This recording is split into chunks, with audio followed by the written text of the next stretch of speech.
अस्सलाम वालेकुम, कैसे हैं आप लोग? ठीक ठाक हैं, खैरियत से हैं?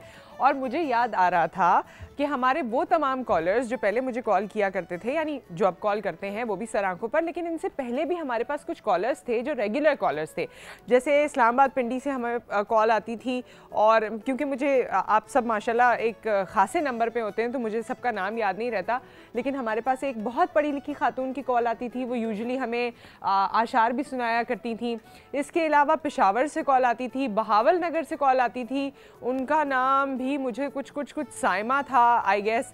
और इस तरह बहुत सारे लोग थे जो बड़े रेगुलर कॉलर थे, लेकिन आजकल वो पता नहीं कहाँ हैं। तो आप लोग जहाँ कहीं भी, अल्लाह आपको खुश रखे, लेकिन आप अपने होने का एहसास हमें दिलाते रहा करें। ये तमाम रिश्ते जिनको हम बहुत इंजॉय करते हैं अपनी ज़िंदगी में, ये भी एक रिश्ता है जो मेरा आपसे है और ज़माने से है, अब तो साल साल से है। और इस रिश्ते में मेरे ख्याल में जितनी हम ऑन एयर बात करते हैं या मैसेजेस पढ़ते हैं, वो कनेक्टिविटी तो हमारी है, लेकिन आपका होना मेरे लिए बहुत मायने रखता है। कि जब मैं यहाँ शो कर रही होती हूँ, मुझे पता होता है कि आप सब सुन रहे हैं, आप सब उसका रिस्पॉन्ड करेंगे। तो आज का जो मेरा सवाल है वो रिश्तों के हवाले से ही है, लेकिन ज़रा सा हटकर रिश्तों के हवाले से इस तरह से कि किस रिश्ते ने आपको ज़्यादा दुख दिए हैं। आज आपने हमें ये बताना है किस रिश्ते ने आपको ज़्यादा दुख दिए हैं। दोस्ती के रिक्शे में कह रही हूँ दोस्ती के रास्ते में ज़्यादा दुख मिले, घर वालों के रिश्ते में ज़्यादा दुख मिले, या कौन सा ऐसा रिश्ता है जिसे आपने, पार्टनर्स भी होते हैं, बिजनेस पार्टनर्स होते हैं, कॉलीग्स होते हैं, आपके सब ऑर्डिनेट्स होते हैं, आपके सुपर ऑर्डिनेट्स होते हैं, आप जिन लोगों से मोहब्बत करने लगते हैं, और वो एक ख़ास मोहब्बत ही नहीं, ये मोहब्बत कि आपकी उनसे अटैचमेंट हो जाती है, जिनके साथ आप रोज़ मिल रहे होते हैं, चाहे वो आपके फ्रेंड्स हैं, चाहे वो आपके कज़न्स हैं, चाहे वो आपके रिश्तेदार हैं, घर में रहने वाले बहन भाई हैं, माँ बाप हैं, औलाद है, बहुत सारे बेतहाशा रिश्ते हैं। तो आपने इन रिश्तों के बारे में बताना है किस रिश्ते से आपको सबसे ज़्यादा दुख मिला है। आज आपने ये बताना है। नंबर हमें कॉल करने का है 0213227022 एंड 0213227055। बहुत आसान नंबर है। ASA और मैसेज आपने करना है, ASA लिखिए, मैसेज ऑप्शन पे जाके अपना मैसेज लिखिए, 2250 पे उसे भेजिए। ट्विटर पे आप हमें अपने कमेंट से आगाह कर सकते हैं, नुसरत हारिस को वहाँ सर्च कीजिए और अपना कमेंट कीजिए, और आप फेसबुक पे भी अपना कमेंट पोस्ट कर सकते हैं। तो किस रिश्ते ने मेरे बहन भाइयों, मेरे दोस्तों, आपको दुख दिया है, वो आज आपने हमसे शेयर करना है। थोड़ी स्टोरी हो तो वो भी आप शेयर कर सकते हैं, कोई फ़नी स्टोरी हो वो भी कर सकते हैं, दिलचस्प हो वो भी शेयर कर सकते हैं। और इतनी देर में मैं आपको एक और इंटरेस्टिंग कॉर्नर की तरफ लेके जा रही हूँ, जो कि है किचन। तो आज किचन में क्या है, आइए देखते हैं।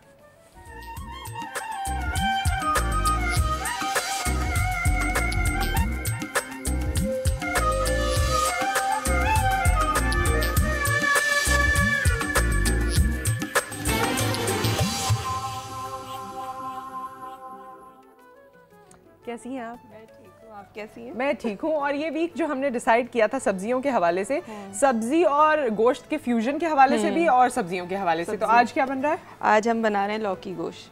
लौकी गोश्त का रिश्ता भी बहुत पुराना और बड़ा गहरा है। हाँ, और गर्मियों में बड़ा अच्छा लगता है। आप उबले हुए चावल बना लें, उसके साथ आप लौकी गोश्त खाएं तो बहुत हल्का हल्का सा फील भी होता है और डाइजेस्ट भी अच्छा हो जाता है। लौकी आपको पता है कितने फायदेमंद है। हाँ, लौकी बहुत फायदेमंद है और इसके तासीर भी ठंडी है, सुन्नत भी है खाना। तो ये किस तरह से बनेगा? और आप बीफ में बना रही हैं, क्योंकि बीफ यूजुअली लोगों को बहुत पसंद होता है, हमने देखा है। तो मटन में और चिकन में तो हम चीजें बनाते रहते हैं, ज्यादातर घरों में बीफ ही खाया जाता है। क्योंकि आप मटन, आपको पता है कहाँ रेट्स पहुंच गए मटन के, अफोर्ड नहीं हर कोई कर पाता। चिकन में भी यही रेसिपी आप चिकन के साथ भी बना सकते हैं। मैं अक्सर चिकन में भी बनाती हूँ ये ना। अच्छा, पहले आप इंग्रेडिएंट्स बता दीजिए ताकि फिर हम रेसिपी थोड़ी देर में बताते हैं, या साथ साथ ही बताएंगी। प्याज लाल करने रख दी है मैंने यहाँ पे। ठीक है, ठीक है। इसमें बस मेरे पास गोश्त है आधा किलो, जो मैंने पहले से बॉईल किया हुआ है। ठीक है, ये मैं इसमें सारा ऐड कर दूंगी। अच्छा, उसी के साथ हम क्या करेंगे, लहसुन अदरक का पेस्ट डाल देंगे। ठीक है। अगर आप घर में हैं तो आप कच्चा गोश्त ही डालेंगे इसमें ना, चाहे तो बॉईल करके, जैसे लोग बात घरों में होता है कि बॉईल करके पैकेट्स बना के रख लेते हैं फ्रीजर में। मैं भी अक्सर ये करती हूँ कि पैकेट्स बना के बॉईल करके रख लेती हूँ, तो वो आसानी रहती है कि जब भी कोई मेहमान आए घर में, आपने फौरन से निकाला और सिर्फ आपको ग्रेवी बनानी होती है। बस इस तरह करके हम इसको, जब ये थोड़ा सा इसका पानी ड्राई हो जाएगा, इसको भूनेंगे, फिर हम इसमें मसाले ऐड करेंगे। ठीक है, ठीक है। और आपका कमेंट भी मैं लूंगी, लेकिन हमारे साथ इस वक्त कॉलर हैं जो आज के हमारे सवाल पे कि किस रिश्ते ने या किस रिश्ते में उनको सबसे ज्यादा दुख मिले। अस्सलाम वालेकुम हारून साहब। क्या हाल चाल है? खैरियत से हैं? सुबह खैर जी, अल्लाह का शुक्र, खैरियत से। किस रिश्ते ने ज्यादा दुख दिए आपको? बहुत अच्छा जा रहा है। आजकल तो भाई भाई का दुश्मन है और सबसे ज्यादा आजकल जो दुख दे रहे हैं वो भाई ही दे रहे हैं, क्योंकि खून हमारे सफेद हो चुके हैं। आपका पर्सनल एक्सपीरियंस क्या है? आजकल तो देखिए वैरायटी ऑफ रिलेशनशिप हैं और उसमें वैरायटी ऑफ एक्सपीरियंसेस हैं। मेरा पर्सनल एक्सपीरियंस भी यही है जी कि जब हम भाइयों की शादी कर लेते हैं और बहनें और बेटियां समझ के बहू को साथ लाते हैं भाभियों को, तो वो भाइयों के रिश्ते में दरार पैदा करती हैं। सही बात है। आपकी आवाज़ भी मुझे बड़ी कम आ रही थी। खैर, कॉल ड्रॉप हो गई। बहुत बहुत शुक्रिया, आपने कॉल किया। और ये बात है कि बड़ी चाह से आप अपने घर वालों की शादियां करते हैं और शादियों के बाद अनफॉर्चुनेटली ये समझा जाता है या कभी कभी हो भी जाता है कि रिश्तों में तब्दीलियां आ जाती हैं। हाँ। खैर, आप बताएं अपने हवाले से। मेरा तो ऐसा कोई एक्सपीरियंस नहीं, लेकिन हाँ फैमिली में जो रिश्तेदार होते हैं वो दुख देते हैं, लेकिन ऐसे खुल के कोई दुख नहीं देता। लेकिन बहुत सारी जराए से पता चलता रहता है कि हाँ कौन आपसे जेलस है और कौन वो है। उससे फिर तकलीफ होती है जब आप इधर उधर से सुनते हैं ना कि हाँ मेरे बारे में ये बात कही गई है, तो उससे तकलीफ होती है। वैसे फेस टू फेस किसी ने ऐसा दुख नहीं दिया है मुझे। फेस टू फेस नहीं दिया। चलें, यू आर ब्लेस्ड। वैसे हम सब में किसी का कोई एक्सपीरियंस होगा, आपका कोई एक्सपीरियंस है तो आप शेयर कीजिए, वरना मुझे लगता है कि हर रिश्ते में एक लिहाज की भी जरूरत है। लिहाज भी, हाँ कभी कभी आपको बहुत दुख नहीं मिलता, लेकिन क्योंकि वो लिहाज नहीं रहता और आप कोई भी बात, कोई भी जुमला किसी को बस सोचे समझे बगैर कह देते हैं। हर रिश्ते का लिहाज है, मेरे आपके रिश्ते का लिहाज है, मेरे और कॉलर्स के रिश्ते का लिहाज है। आप मुझे कॉल करेंगे या मैं आपसे बात करूंगी तो हमारे दरमियान एक इज्जत और लिहाज होना चाहिए। तो वो लिहाज हमारे घरों में भी है, हमारे खानदानों में भी है, दोस्तों में भी होता है, सब जगह होता है। हाँ, तो वो कभी कभी मुझे लगता है लेकिन बाज़ दफ़ा ऐसी कुछ ऐसी बातें होती हैं कि अचानक मुंह से निकल जाती हैं सामने वाले के भी, तो वो होता है कि तकलीफ देती हैं कि इसने क्यों, हालांकि हो सकता है सामने वाले का ऐसा इरादा ना हो, ऐसा इरादा ना हो, नियत ना हो, लेकिन बस वो बाज़ दफ़ा हमारे मुंह से भी निकल जाता है। कोई मतलब ये नहीं कह रहा कि हम बहुत दूध के धुले हैं कि हमारे मुंह से नहीं निकल सकता, लेकिन होता है इस तरह से। अच्छा, कौन सा वैसे रिश्ता है, मैं एक और बड़ा खूबसूरत रिश्ता है वैसे तो सास और बहू का, लेकिन अमूमन ये डराने वाला रिश्ता महसूस होता है। तो अगर इस रिश्ते पे भी आपने बात करनी है या इसमें भी कोई दुख मिला है तो आप हमें बता सकते हैं। We have a caller right now. अस्सलाम वालेकुम।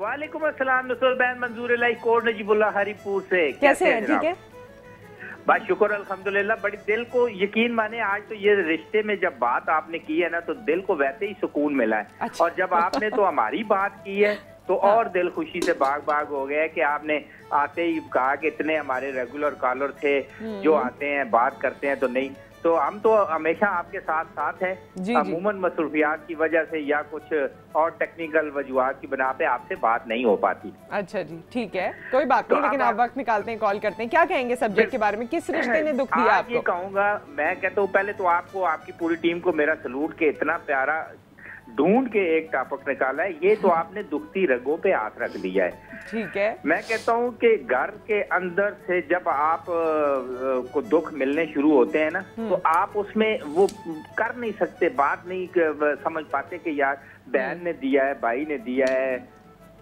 किसने दिया है। तो यकीन माने दोस्तों से दुख जो मिलते हैं उस पर फिर मलम रखी जाती है, जो अपने दुख देते हैं उस पर कोई दवाई भी नहीं रखता। यकीन माने नुसरत बहन के अपने कजनों की बात करें, अपने जैसे फूफी का बेटा है, फूफी की बेटी है, खाला की बेटी है, खाला के बेटे हैं, जब उनके घरों में जब बात होती है तो यकीन माने सालों एक दूसरे की तरफ मुंह करके भी नहीं बैठते। हाँ, बिल्कुल बिल्कुल। फिर बहुत लड़ाइयाँ सालों साल चलती हैं, सालों साल चलती हैं। जब घर में बात करते हैं तो भाई छोटे से बड़ा, बड़े से छोटा आपस में, एक आया तो पता ही नहीं है यार, पूछा नहीं है कि बैठा है, मर गया है, जिंदा है, क्या है, नहीं ऊपर हाँ, अपने ये दुख जो है ना मुंह मोड़ लेने वाले और बहुत ज्यादा है। हाँ, ये कता ताल्लुक कर देने वाले। तो बिल्कुल आपने आज बहुत अच्छा किया ये टॉपिक लेके। अपनों ने बहुत दुख दिए हैं जी, अपनों ने। बहुत शुक्रिया आपने कॉल किया। नुसरत, पहले जमाने में ये सारी चीजें नहीं थी, अब मैंने देखा है अब ये सब ज्यादा होने लगा कि बहन भाइयों में भी गैप आ गया है, इतना नहीं। पहले सादगी शायद ज्यादा थी। ये पहले आपके घर चचा मामू ये लोग सब आते थे और महीना महीना भर रहते थे और इतनी खाना पीना ही सब होता। अब तो मेरे ख्याल से कोई 10 मिनट के लिए भी आता है तो लोग बर्दाश्त नहीं करते। हाँ, उनको परेशानी हो जाती है कि क्या करना। भाई बहन आते हैं तो परेशानी होती है, क्या मुश्किल है। और लेकिन ये खैर अफसोस की बात है। हमारे साथ एक और कॉलर हैं, एहसन साहब। अस्सलाम वालेकुम। सलाम और तमाम देखने वाले लोगों को भी सलाम और बहुत बहुत दुआएं। आपका टॉपिक आज का बहुत अच्छा है और जी शुक्रिया। असल में बात यह है कि जब आदमी किसी के होता ही है कि लोग एहसान करते हैं, लोगों के साथ मोहब्बत करते हैं और फिर बहुत सी एक्सपेक्टेशंस रख लेते हैं, तो वो एक्सपेक्टेशंस पूरी हो नहीं पाती, जिससे लोगों को क्या कहते हैं कि एक दुख होता है। मैं तो ये कहता हूँ कि आप वो जो बात है नेकी कर दरिया में डाल, आप अपने आप हर एक के साथ अच्छे हो जाएं और जो भी नेकी करें वो बेलूस करें और यकीन करें उसका रिजल्ट आपके सामने और यकीनी तौर पे आपकी औलाद के सामने जरूर आता है। ये तो आपके कुछ सुनहरे अल्फाज हो गए जो कि दिल पे मरहम रख सकते हैं, लेकिन आपके साथ क्या हुआ ये आपने बताना है, फिर मुझे ब्रेक लेनी है। मुझे तो अल्हम्दुलिल्लाह माशाल्लाह बहुत मोहब्बतें और दुआएं मिली। मेरे वालिद साहब का इंतकाल हो गया, वो बहुत अच्छे आदमी थे, उनकी नेकियां थी वो काम आई। मुझे अपने बुजुर्गों से, अपने आसपास बहन भाई कजन अल्हम्दुलिल्लाह बहुत अच्छा रहा। मैं कोशिश करता हूँ उसको रिटर्न भी करूँ, लेकिन आमतौर पर कुछ लोग ऐसे होते हैं जो कहते हैं कि हमें उसका वो नहीं मिल रहा, तो वो एक्सपेक्टेशंस रखती हैं। ठीक है, आप बेलोस करें और भूल जाएं, इंशाल्लाह उसका बहुत अच्छा रिटर्न मिलेगा। आप अपने तौर पर ठीक है एहसन साहब, बहुत बहुत शुक्रिया आपने हमें कॉल किया। मिसेस इफ्तिखार की कॉल है, जल्दी से इनसे बात करते हैं। अस्सलाम वालेकुम। लाइन में कोई गड़बड़ लग रही है मुझे। खैर आप हमें दोबारा कॉल कीजिए। और जितनी मेरी प्यारी दोस्तें हैं, बहनें हैं, वो कहाँ गायब हैं? हमारे भाई तो जाग रहे होते हैं, वो अपने जागने का हमें एहसास दिला देते हैं, लेकिन मेरी दोस्तें कहाँ रह गई हैं सारी? तो आप लोग हमें कॉल कीजिए। एक ब्रेक आ गया है, इसके बाद आपने हमें बताना है कि किस रिश्ते ने आपको ज़्यादा दुख दिया है। और आज हम डॉक्टर बिल्कीस को भी एक्सपेक्ट कर रहे हैं अपने प्रोग्राम में, कुछ देर बाद वो भी हमारे साथ मौजूद होंगी। आप उनके लिए भी अपने सवाल तैयार कीजिए और आगे भी मौजू बहुत ही इंपॉर्टेंट है जो मैं आपको बताऊँगी आफ्टर द ब्रेक।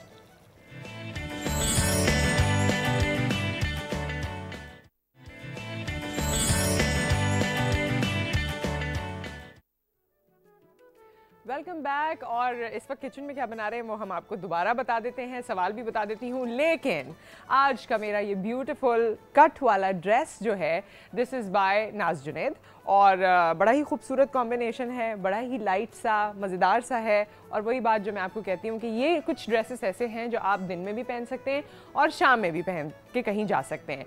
और हमारी शेफ़ यहाँ पर मौजूद हैं जो कि आज लौकी गोश्त बना रही हैं, है ना? अच्छा, मैं रेसिपी बता देती हूँ। बाकी की हमने प्याज लाल की थी। प्याज लाल करने के बाद हमने इसमें क्या किया था, गोश्त ऐड किया था जो मेरे पास बॉइल्ड था। उसके बाद मैंने इसमें लहसुन अदरक डाला था। लहसुन अदरक डालने के बाद थोड़ा फ्राई करके मैंने इसमें डाला था नमक, हल्दी, पिसी हुई लाल मिर्च, पिसा हुआ धनिया और 2 से 3 लौंगे थी और 4 से 5 काली मिर्चें और दही भी डाला वो मैंने इसमें ऐड करी थी। जब मसाला भुन गया था फिर मैंने इसमें 1 कप दही ऐड किया। ठीक है। 1 कप दही ऐड करने के बाद आपको इसको भूनना है, इसका पानी खुश्क हो जाए। उसके बाद आप इसमें क्या करेंगे, लौकी ऐड करेंगे, ये हरी मिर्चें ये ऐड करके, और जितना आपको शोरबा रखना है अपने हिसाब से, जितना आपके घर में पतला या गाढ़ा खाएगा उस हिसाब से आप इसमें पानी ऐड करके उसको दम पे छोड़ देंगे बस। अच्छा, और इन्होंने एक अच्छी चीज़ ये की है, कभी कभी हम भी घर में आलू गोश्त वगैरह बनाते हुए करते हैं कि हम दही डालते हैं, और दही डालने से होता ये है कि वो कोरमे जैसा फ्लेवर आपको आने लगता है। बहुत अच्छा फ्लेवर अच्छा आ जाता है और वो कोरमे कुछ कोरमे जैसा फ्लेवर हो जाता है। तो ये आप अगर सब्जी गोश्त बना रहे हो, आलू गोश्त भी अगर आप बना रहे हो, तो आप उसमें दही डाल सकते हैं। तो मेरे घर में ये बड़ा पसंद किया जाता है,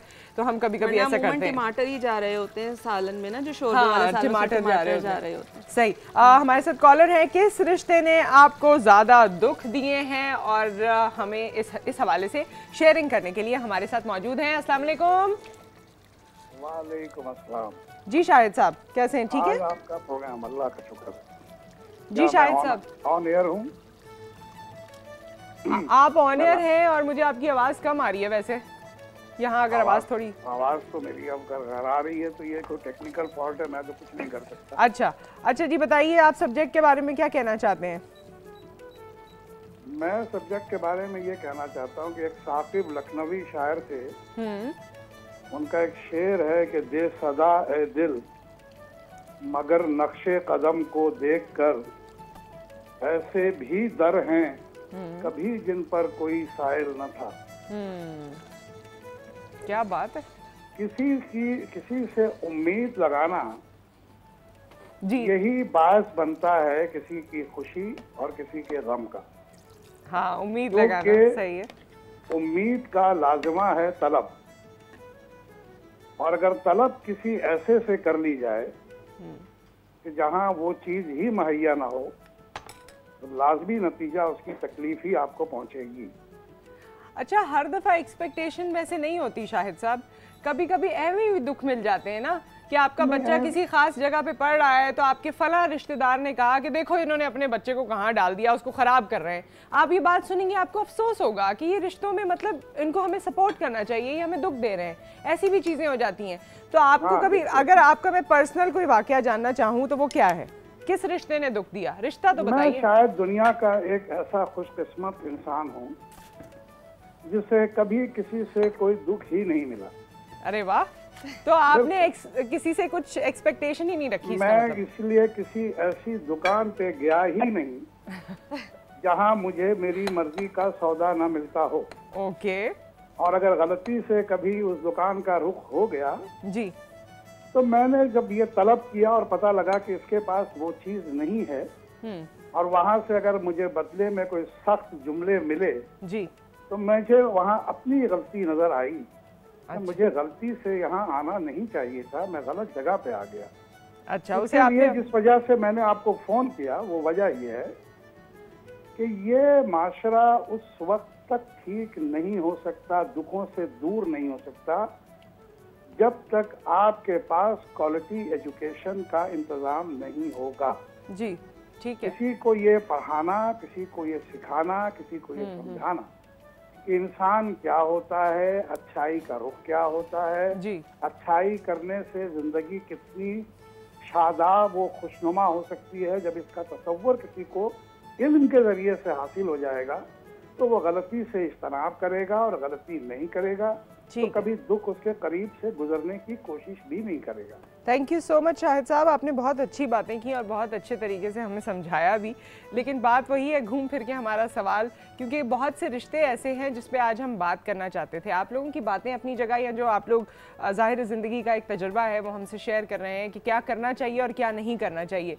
लेकिन फिर भी दुख तो मिल ही जाते हैं, कभी दोस्तों से मिल जाते हैं, कभी सबसे गहरा नहीं होता कि किसी को ना मिले, तो दुख कहीं ना कहीं आपको किसी न किसी रिश्ते में, कभी आप भरोसा बहुत करते हैं और लोग आपका भरोसा से आपको दुख मिलता है। बहुत सारे ऐसे लोग हैं तो यहाँ पर्सनल प्रोफेशनल सारे रिश्ते, जितने भी आपके रिश्ते हैं ना, उसमें अगर कोई दुख आपको कभी मिला है, और हो जाता है, और इसमें ये बात इन्होंने बहुत अच्छी की कि कभी कभी अपनी भी गलती होती है और आप सही लोगों को जज नहीं कर पाते, या हो सकता है आपको उनसे एक्सपेक्टेशन है, उन्हें भी आपसे कोई एक्सपेक्टेशन हो, या चीज़ों को समझने की, एजुकेशन की भी बात इन्होंने बहुत ही बेहतरीन की कि एजुकेशन हमारे पास वो वाली नहीं कि बस आपको डिग्री मिल जाए, मगर जहाँ वैल्यूज़ हों, जहाँ समझ हो, जहाँ आपके जहन खुले, वो ज़रूरी है, वो ज़्यादा ज़रूरी। सही बात। हाँ जी, और आप कहाँ तक पहुँच गई हैं? मैंने इसमें क्या किया था, इसको भूनने के बाद मैंने इसमें हरी मिर्चें और लौकी ऐड कर दी थी। ठीक है, ठीक है। अब ये हल्की आंच पे जब तक इसको पकाने की लौकी गल जाए, उसके बाद हम इसको डिश आउट करेंगे और लास्ट में इसमें पुदीना ऐड करना है। ठीक है। और हमारे साथ क्वेटा से कॉलर हैं। अस्सलाम वालेकुम जी। आरिफ साहब, क्या कहना चाहते हैं सब्जेक्ट पे? मैं यही कहूँगा कि जो चल रहा, आरिफ नवाब मेरा पूरा नाम है जी। मैं ये कहूँगा कि चल रहा है कि दुख दर्द देते हैं, ये दुख दर्द कोई किसी को नहीं देता, ये हमारी अपनी जो है कोई ना कोई कहीं कोई गलती होती है जी। और हम किसी के साथ भी अगर कोई नेकी करते हैं, अच्छा काम करते हैं, तो हमें उसका जरूर सिला नहीं मिलना चाहिए। हम उसको अल्लाह की रजा के लिए करना चाहिए कि अल्लाह जो मैं काम कर रहा हूँ ये आपकी खुशनुदी के लिए कर रहा हूँ, इस बंदे के लिए नहीं कर रहा हूँ। अगर हम ये सोच कर करेंगे तो कभी हमें किसी से कोई शिकायत नहीं होगी। थोड़ी सी शायद कंफ्यूजन है, क्योंकि मुझे अल्लाह का शुक्र है कि जो है तमाम बहन भाइयों से, अपने घर वालों से, सबसे बहुत खुशी मिली है और आज तक मेरी जिंदगी में कोई दुख तकलीफ परेशानी नहीं आई। वाह वाह, क्या बात है, बहुत शुक्रिया आपने कॉल किया। और ऐसे भी ब्लेस्ड लोग हैं जिनको कोई तकलीफ नहीं आई है, नहीं आई होगी, या आती भी है तो वो छोटी मोटी ऐसी होती है जो नजरअंदाज नजरअंदाज हो सकती है, तो बहुत अच्छी बात है।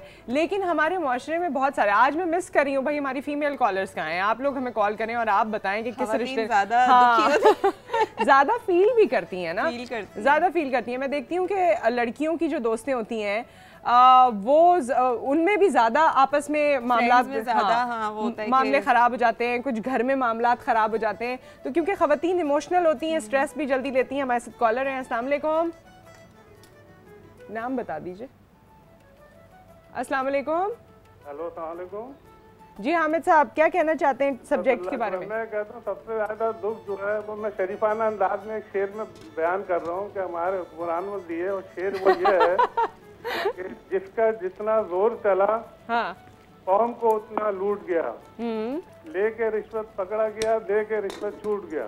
वाह वाह वाह वाह, क्या बात है। वैसे ये बड़ा मुनफरिद सा रिश्ता इन्होंने यहाँ शेयर किया और ये भी दुख है वैसे अपनी जगह। और ये वाला जो है ना कि जिसका जितना जोर चला उसने उतना दुख दिया, ये हर रिश्ते में ही है। हर रिश्ते आपके बॉस के रिश्ते में भी है, आपके मतलब आपसे जो आपके अंडर में काम कर रहे हैं उनके रिश्ते, दोस्तों में है, बहन भाइयों में है, रिश्तेदारों में है, सब में है। जिसका जितना बस चलता है वो अपना रोब झाड़ ही देता है, रोब झाड़ देता है या जोर चला लेता है या आपको। और आप देखिए कि एक सर्टेन पोजीशन पे अगर कोई है ना, किसी खास सीट पर है, अभी आप उसे बुरा भला कह रहे हैं, आपको भी मौका मिलेगा ना, ये आम तौर से देखा गया है, और आप उस सीट पे पहुंच जाएंगे तो लगभग आप भी वही सब कुछ करेंगे जो वो कर रहा है।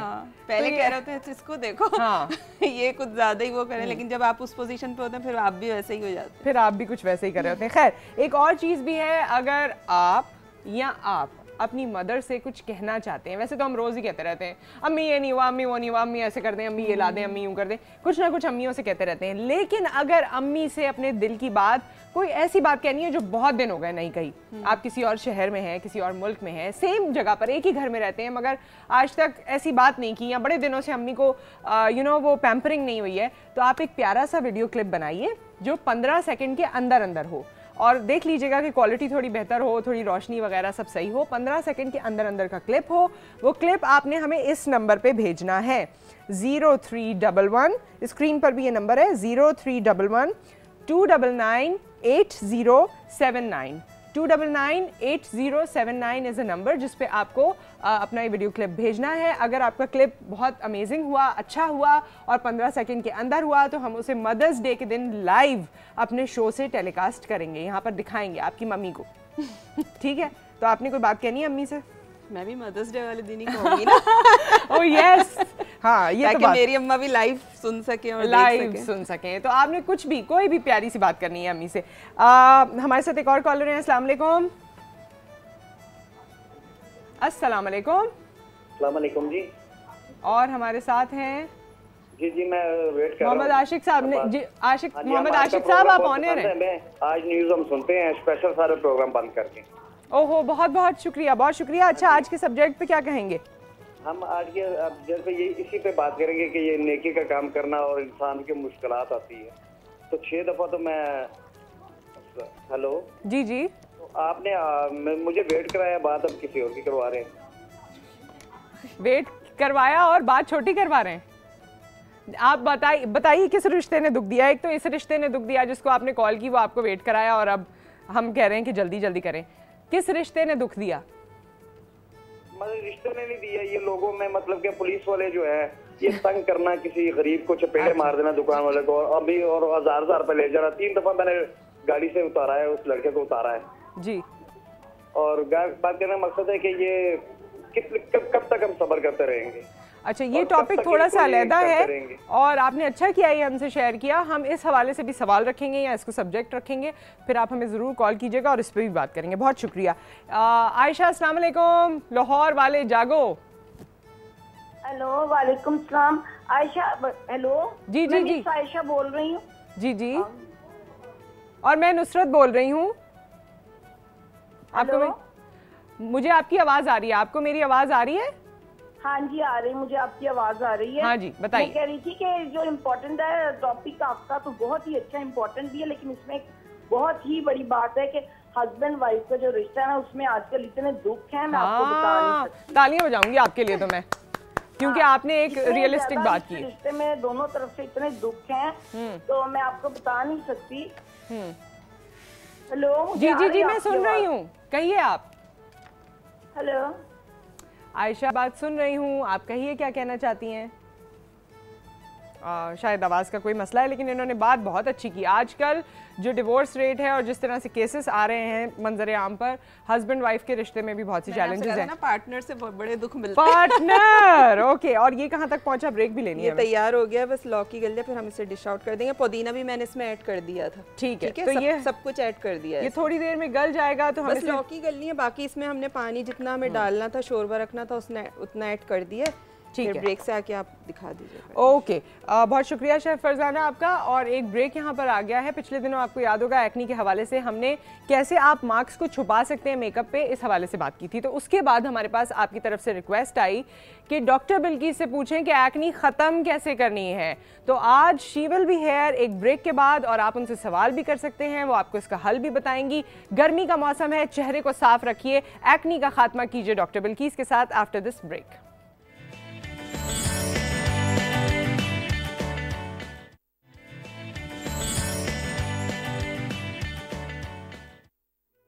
Welcome back. और हमारे साथ डॉक्टर बिल्किस मौजूद हैं, और डॉक्टर बिल्किस से हम हाय हेलो भी करेंगे, सारे मसाइल का हल भी पूछेंगे। लेकिन आपकी इजाज़त हो तो एक कॉलर बड़ी देर से वेट कर रही है, और उन्होंने रिक्वेस्ट की कि मुझे बात ज़रूर करनी है जो हम रिश्तों के बारे में सब्जेक्ट पे डिस्कस कर रहे थे। अस्सलाम वालेकुम फ़ायज़ा, लाहौर से कॉल कर रही हैं।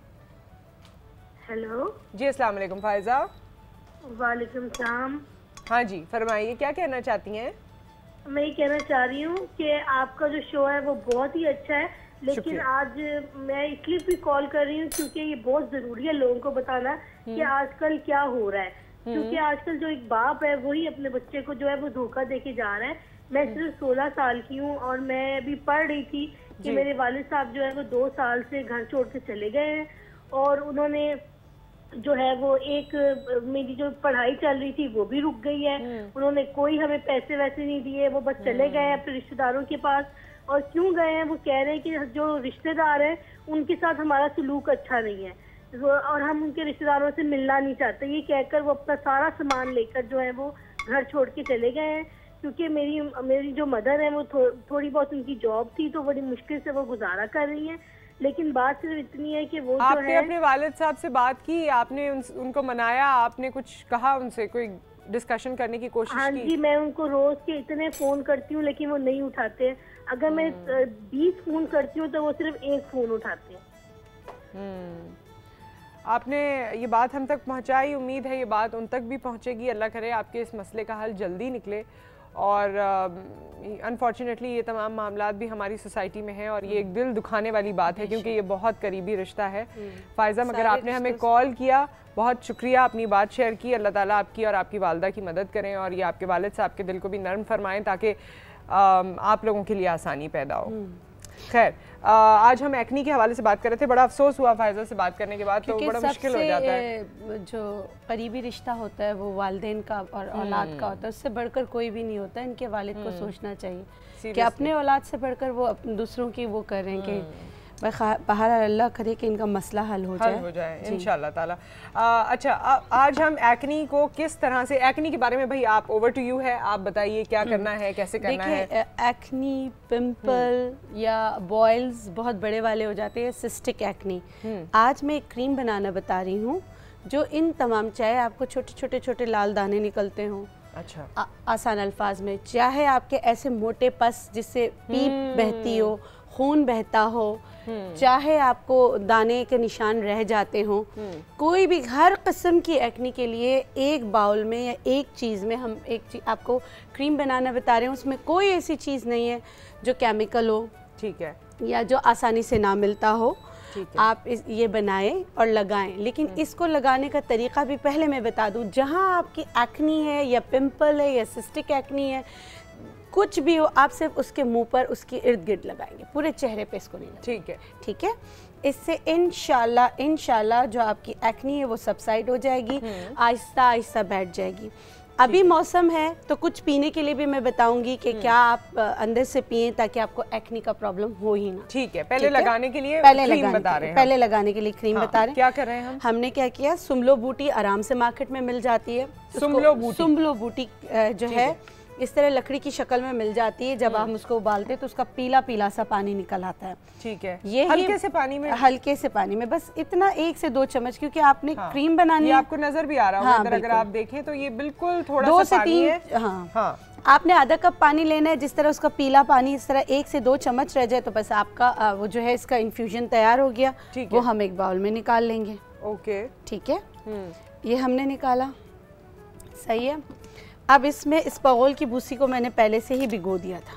ठीक है, स्पगोल की भूसी को भिगा, थोड़ी सख्त हो गई है जी। वो इसमें जाएगी, नरम हो जाएगी। इसमें और चीजें डलेंगी ना, नहीं मतलब इतनी सख्त करके ही डालें, इतनी ही सख्त करके डालें। ठीक है, हमें क्रीम बनाना है ना। ठीक है। अच्छा, अब आप इसमें एक और चीज़ मैं लूँगी, सारी चीज़ें पहले मिक्स कर लेती हूँ। इसमें सफ़ेदा काशगरी, सफ़ेदा काशगरी के नाम से ही सफ़ेद पाउडर मार्केट में अवेलेबल है। सफ़ेदा काशगरी, सफ़ेदा काशगरी के नाम से जो पाउडर अवेलेबल है वो 1 चम्मच भरकर हम इसमें डालेंगे। ठीक है, ठीक है। और फिर इसको हम अच्छी तरीके से बंद कर दूं क्या मैं? जी जी बंद कर दीजिए, ऐसा ना हो कि आपके या मेरे हाथ पे ये लग जाए। ओके, इसको अच्छी तरीके से मिक्स कर लेंगे। ठीक है। अच्छा, अब जिसके अगर खून रस्ते हो, पस आता हो जी, तो आप फिर अगर ऐसी सिचुएशन है तो ये मैंने सल्फर यहाँ रखा है, गंधक, गंधक जिसे हम टैंकर वगैरह में डालते हैं जी। इसको करना ऐसा होता है कि इसको हल्का सा तवे पे भूनकर फिर पिंच इसमें नहीं, हल्का सा तवे पे भूनकर पिंच इसमें डालना होता है। लेकिन अगर बॉयल्स नहीं है, जिसमें से पस वगैरह नहीं आ रहा हो, तो इसको हम साइड पे कर देते हैं, फिर ये डालने की ज़रूरत नहीं है। आपकी ये वाली क्रीम जो है तैयार है। ठीक है, सही है। वरना हल्का सा डालें, वरना हल्का सा 1 से 2 चावल के दाने के बराबर। अब नुसरत, आप इस क्रीम, आप जो हम लोग मार्केट से क्रीम लेते हैं, इस क्रीम में कोई फ़र्क ही नहीं। अगर इसको बीट अच्छी तरह करना है, मैं हाँ हाँ हाँ हाँ बिल्कुल आप देख सकती हैं। और मैं देख के, अभी तो कहीं कुछ नहीं है, लगा लूं? हाँ बिल्कुल लगा लें। अच्छा, इस तरह से लग जाएगा। किस वक्त लगाना है ये? बस उसके ऊपर लगाना है। अब इसमें मैं एक और चीज़ डाल रही हूँ, पेपरमिंट एसेंशियल ऑयल। अब पेपरमिंट एसेंशियल ऑयल अगर अवेलेबल नहीं है जी, ठीक है, मैं टिश्यू से इसको साफ भी साथ साथ करती जाऊँ। सही है, 10 ड्रॉप डालना है। अगर नहीं है तो सस्त पुदीने के नाम से इसके क्रिस्टल मिलते हैं, वो भी आप पानी में जब वो नहीं मिला रहे हो ना तो आप साथ कर सकते हैं। इसमें ना कोई केमिकल, ना कोई आपको बी वैक्स डालने की ज़रूरत है, कुछ भी डालने की ज़रूरत नहीं। ये जैसे ही आपके बॉयल्स पे या एक्नी पे लगेगा, उसको सुखाना शुरू कर देगा। ये कितने दिन के लिए बनेगी? ये ख़राब ही नहीं होगी। अच्छा, फ्रिज में रख, फ्रिज में रख दें। अच्छा, ये देखें आप। और दिन में कितनी दफ़ा लगाएं? दिन में 2 दफ़ा, रात सोने से पहले। ये देखिए आपकी क्रीम बन गई। ओके, ये आपने रखा। दिन में 2 दफ़ा, सुबह में लगा लें और रात सोने से पहले लगा लें।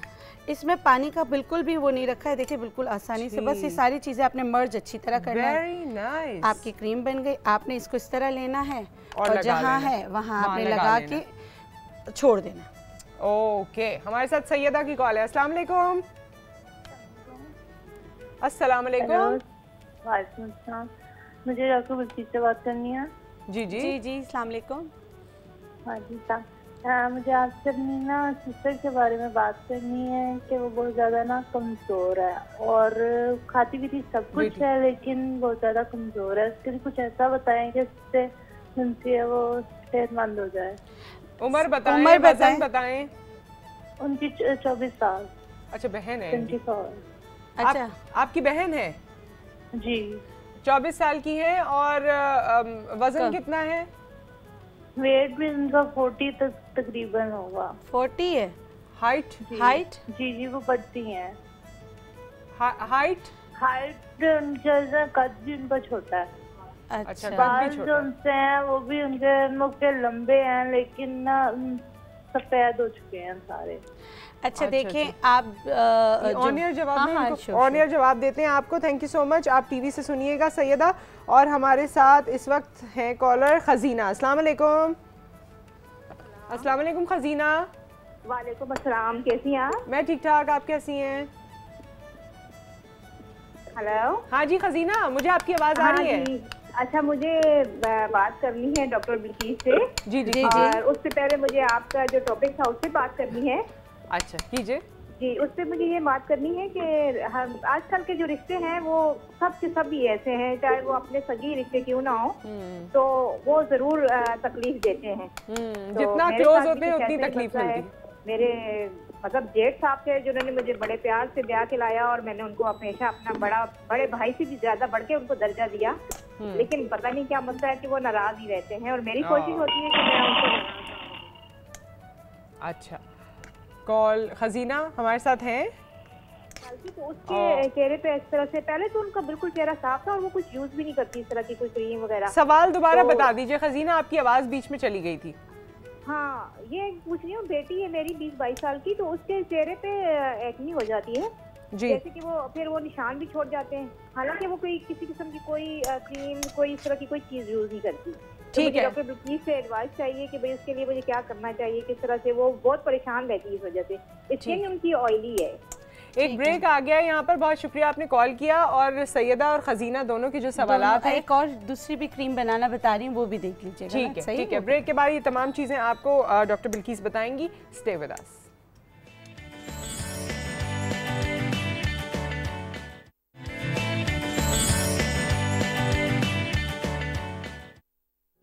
Welcome back. और डॉक्टर बिल्कीस अभी भी हमारे पास चंद मिनट्स के लिए हमारे साथ मौजूद हैं, क्योंकि आपके कुछ पेंडिंग सवालात थे। एक सैयदा ने पूछा था और एक खजीना ने। एक तो वो 24 साल की बहन का पूछा था कि वो कमज़ोर बहुत है। आप उनको आलू की खीर बना के दे, जैसे चावल की खीर बनती है ऐसे आलूओं की खीर बनती है, उसमें शहद डाल के दे बजाय कि कोई और चीज़ के। तो उससे जो कमज़ोरी है वो भी दूर हो जाएगी, और अगर आप चाहते कि थोड़ी सी वो सेहतमंद हो जाए तो इंशाल्लाह उसमें भी फ़र्क पड़ेगा। ठीक है, ठीक है। और इसके अलावा खजीना ने कहा था कि 20-22 साल की उनकी बेटी है जिसके चेहरे पे दाग रह जाते। अच्छा, एक पीने का मैं बताने वाली थी, उसमें था कि मेथी दाना ½ टीस्पून आप लेने हैं, 7 से 8 दाने आपने उनाब लेना है, एक छोटा टुकड़ा आपने लेना है सुमलो बूटी का। ये सारे आप 1 कप पानी में रात को भिगो के रख दे, खौलते गर्म पानी में। सुबह उसको छान कर और वो जो पानी है वो आप पी लीजिए। और अगर कहीं पे ऑयल बहुत आ रहा हो तो इसी पानी को जो आपने छाना हुआ है वो आप लगा भी सकते हैं। ऑयल भी कंट्रोल करता है, साथ में आपकी एक्नी की कॉजेज़ जो होती हैं उसको दूर करने में भी आपकी मदद करता है। ये रोज़ाना सुबह पिए, इंशाल्लाह इससे फ़र्क पड़ेगा। एक और एक्नी पिंपल की हम बात कर रहे थे, एक और इस तरह के नासूर हो जाते हैं जिस्म में जिससे पस रस्ता रहता है। तो उसके लिए जिस तरह हमने सुमलो बूटी का पानी बनाया था, फिर उसमें स्पागोल डाला था, फिर इसमें हम ½ टीस्पून गंधक डालेंगे। ठीक है, ठीक है। और थोड़ा सा हम इसमें जैतून का तेल डालेंगे 1 टीस्पून। ठीक है, ठीक है। और इसमें फिर वही सफ़ेदा काशगरी ये भर कर डालेंगे 1 चम्मच। ठीक है, ये भी आप इसको, अब ये बन गया, इसको हमने अच्छी तरीके से मिक्स कर लेना है। ये आपकी नासूर की और ऐसे बॉयल्स की जिसमें हर वक्त पस रहता बहता रहता है, उसकी क्रीम बन गई। बहुत आसानी से क्रीम है, बिल्कुल। और स्पागोल की बूसी आप कितनी लेनी है, जितनी जिस तरह ये क्रीमी शक्ल बन जाए। ठीक है, इसको आप रखेंगे तो इससे क्या होगा, जब आप इसको रखेंगे, इसको मैं इसलिए पका रही हूँ क्योंकि इसमें हमने गंधक डाला। ठीक है, कितनी देर पकाना है? 2 से 5 मिनट तक अच्छी तरह पकाना है ताकि सब ये यकजान हो जाए। और ये क्रीम भी आप उसी तरह यूज करेंगे, दिन में 2 दफा बॉयल्स पे रात को लाजमी लगाइएगा। और आप देखें, और जब भी इस तरह के कुछ दाने होते हैं, हमेशा नीम के पत्तों को उबालकर छानकर उससे पहले आप धो लें, उस जगह को साफ कर लें, उसके बाद आप ये क्रीम लगाएं। इंशाल्लाह आपको फ़र्क पड़ जाएगा। 1 हफ्ते बाद आपको फ़र्क पड़ना शुरू हो जाएगा। ये हरगिज़ दवा नहीं है, दवा अंदरूनी तौर पे ली जाती है, ये बैरूनी आपकी मदद के लिए की जा रही है। अपनी अद्वियात का इस्तेमाल या अपने डॉक्टर से यकीनन पूछें, रुजू करें और अंदरूनी दवाइयाँ ज़रूर खाएं, साथ में ये। थैंक यू डॉक्टर बिल्कीस, आप आज आई और हमें इस टाइम दिया, और आपने ये 1 हफ्ते का इन्होंने आपको टाइम दिया कि 1 हफ्ते ये दवा यूज़ कीजिए, 1 हफ्ते यूज़ कीजिए। नेक्स्ट वीक जब थर्सडे को डॉक्टर बिल्कीस यहाँ आएंगी तो इन्हें बताएं भी कि इनके टोटके आप किस तरह यूज़ कर रहे हैं, क्योंकि मैं देखती हूँ फेसबुक पे बहुत उसके लाइक्स हैं, बहुत सारे उसके व्यूज़ हैं, बहुत से आपके कॉमेंट्स आ रहे हैं, लेकिन हमें वाया कॉल्स भी बताइए कि आपको कितने फ़ायदेमंद आपके लिए ये टोटके साबित हो रहे हैं और ये रेमेडीज साबित हो रही हैं। Thank you so much once again. इस वक्त हमें बात करनी है साइबर क्राइम पर, साइबर क्राइम बिल पर। साइबर क्राइम के बारे में हम सुनते रहे हैं, हम बहुत ज़्यादा इंटरनेट से, सोशल मीडिया से कनेक्टेड हैं। आजकल हमारी ज़िंदगी अधूरी है, सोशल मीडिया कहीं ना कहीं हर जगह, काम की जगह पर भी, ड्यूरिंग शोज़ भी आप कभी ना कभी किसी वक्त कनेक्ट होते हैं। हमारी आपकी कनेक्टिविटी का भी यही एक राब्ता है। इसके अलावा मतलब बहुत से और राब्तों के साथ ये एक मेजर राब्ता है। साइबर क्राइम बिल, इस बढ़ते हुए राब्ते में बहुत सी नेगेटिविटी भी आती गई, और वो नेगेटिविटी मुझे, आपको और कुछ और लोगों को या बहुत से लोगों को इफ़ेक्ट या इम्पैक्ट भी करने लगी, जहां उनका सीरियस डाटा या इंफॉर्मेशन चोरी होने लगी, हैक होने लगी, लोगों की पर्सनैलिटी को डैमेज किया जाने लगा, उनके बारे में उल्टी सीधी तस्वीर से लेकर उनके हवाले से कंटेंट अपलोड किया जाता है। इस तरह के बेतहाशा इंसिडेंट्स एंड केसेस हैं। फेसबुक या सोशल मीडिया की दोस्तियां और उनके हौलनाक किस्म के रिजल्ट्स वो भी हमारे आपके सामने आए। साइबर क्राइम बिल से रिलेटेड इस वक्त हम डिस्कशन करने जा रहे हैं, क्योंकि इस बिल के हवाले से बहुत अरसे से डिस्कशन तो चल रहा है। नेशनल असेंबली से ये बिल पास हो चुका है, सेनेट में इस वक्त पेंडिंग है। अगर सेनेट से भी ये पास हो जाता है तो कौन कौन सी सज़ाएं किसको मिल सकती हैं, आज ये भी हम आपको बताएंगे। कितना ख़तरनाक ये एक आम आदमी के लिए हो सकता है, ये भी बताएंगे। और कितना फ़ायदेमंद ये हम सब के लिए या माशरे के लिए हो सकता है, इस पर भी डिस्कशन करेंगे। हमारे मेहमान हमारे साथ मौजूद हैं, लेकिन मेहमानों के इंट्रोडक्शन से पहले ये वीडियो है, ये आप देखिए, उसके बाद हम वापस आते हैं। पाकिस्तान में कवानीन तो बहुत हैं, मगर उस पर अमल दरामद करवाना एक बड़ा मसला है। इस जदीद दौर में पाकिस्तान में साइबर क्राइम का कोई कानून नहीं और न ही जिम्मेदारान ने कभी जरूरत महसूस की, मगर सोशल मीडिया पर बढ़ने वाले जराइम की वजह से आखिर कानून नाफिज करने वाले इदारों को इस कानून को बनाने की जरूरत पेश आई। और अब अहले वतन के लिए खुशी की खबर ये है कि कौमी असम्बली में 2015 को पेश किया जाने वाला साइबर क्राइम बिल आखिर मंजूर हो ही गया, जिसके तहत सोशल मीडिया का गलत इस्तेमाल करने वालों को न सिर्फ जेल की सलाखों की सैर कराई जाएगी, बल्कि उन्हें जुर्माने के तौर पर अदा करनी होगी एक कसीर रकम। फेसबुक पर जाली अकाउंट बनाने से लेकर किसी की तस्वीर को बगैर इजाजत के शाया करना, मालूमाती आदाद शुमार में मुदाखलत, नफरत अंगेज मालूमात का शेयर करना और सोशल मीडिया पर जालसाजी करने वाले अब कानून के शिकंजे से बच नहीं पाएंगे। मगर ये सब कुछ तब मुमकिन होगा जब बिल पास होगा सेनेट से। और अगर बिल पास हो गया सेनेट से तो उसके क्या इम्पैक्ट हो सकते हैं, सज़ाएं मैं आपको रफ्ता रफ्ता और वक्तन फ़वक्तन बताती रहूँगी, लेकिन इसके साथ साथ हमारे एक्सपर्ट्स या हमारे मेहमान आपको इस हवाले से क्या आगाही देना चाहते हैं। मैं इंट्रोडक्शन करवाती हूँ। हमारे साथ advocate high court Shazia Malik मौजूद हैं, अस्सलाम वालेकुम। हमारे साथ CPLC के सेंट्रल जोन के चीफ अतीकुर रहमान साहब मौजूद हैं, अस्सलाम वालेकुम।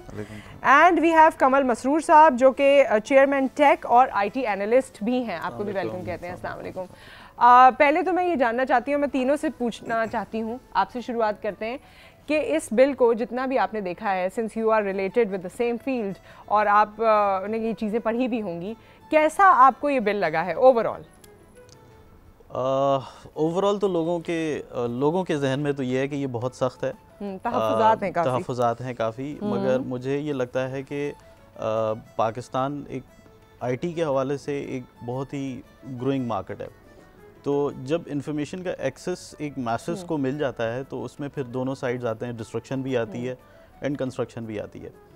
तो with in that span of time जिस वक्त हम लोग ये ग्रो कर रहे थे, उसमें डिस्ट्रक्शन का एलिमेंट का काफ़ी ज़्यादा आया है।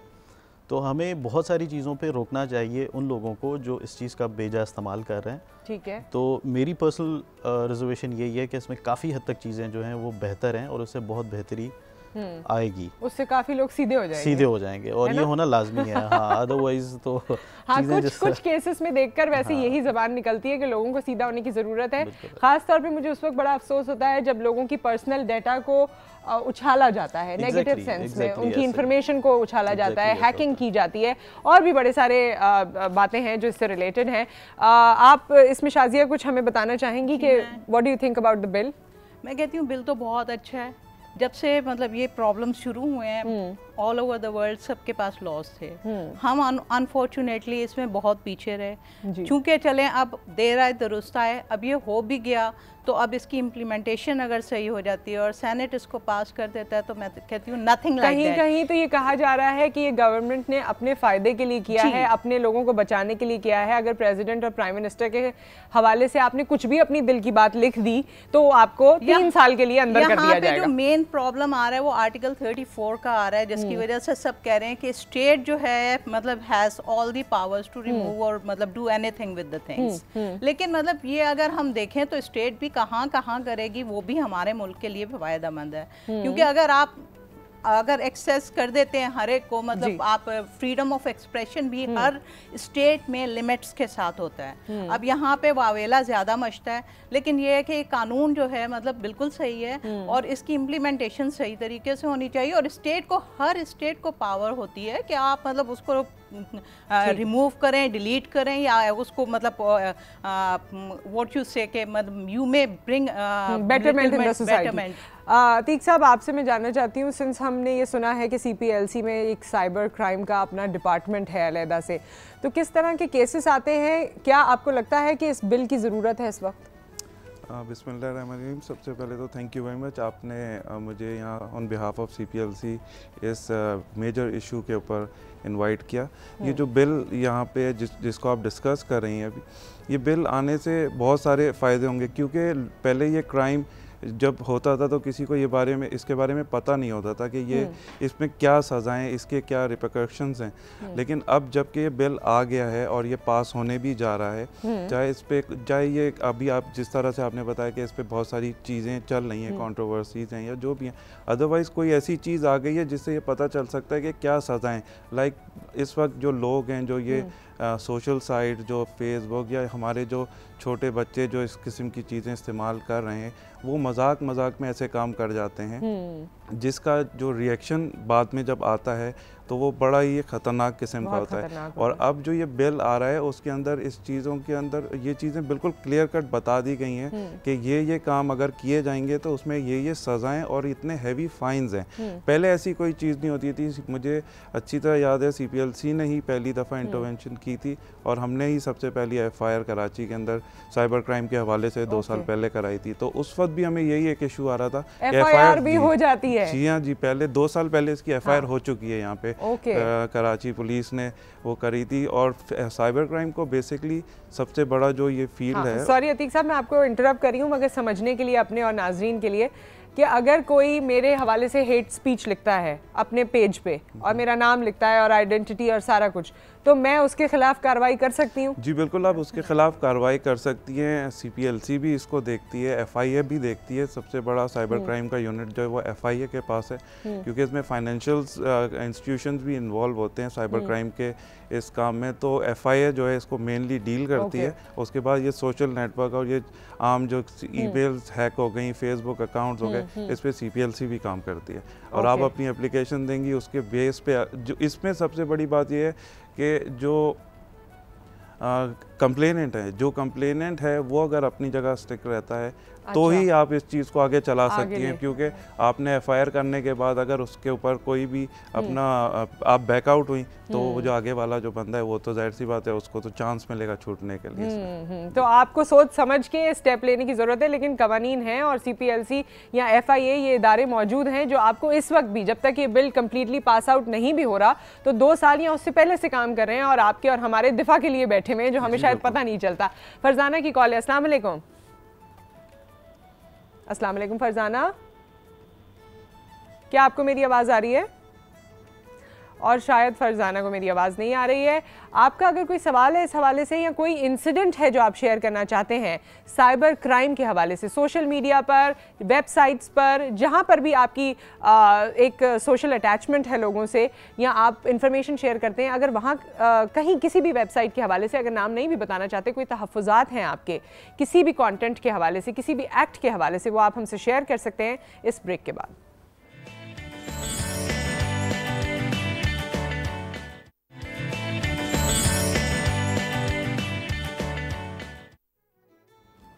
Welcome back. साइबर क्राइम के हवाले से डिस्कशन हम कर रहे हैं। एक बिल जो नेशनल असेंबली से पास हो गया, सेनेट में अभी है, और अब तक हमारे जो मेहमान हैं उन्होंने कहा कि जी बहुत अच्छा है और अच्छा है कि ये बिल पास हो जाए। मेरे ख्याल में इतने दुख मिले हुए हैं सबको साइबर क्राइम के हवाले से कि लोग सोचते हैं कि ये बिल पास होना चाहिए और इसकी इम्प्लीमेंटेशन होनी चाहिए। एक और मेहमान ने इस वक्त हमें ज्वाइन किया है, शैला कुरैशी साहिबा हैं SP और कराची की पहली ASP भी थी और अब SP भी हैं। आपको मुबारक हो एक तो प्रमोशन पर।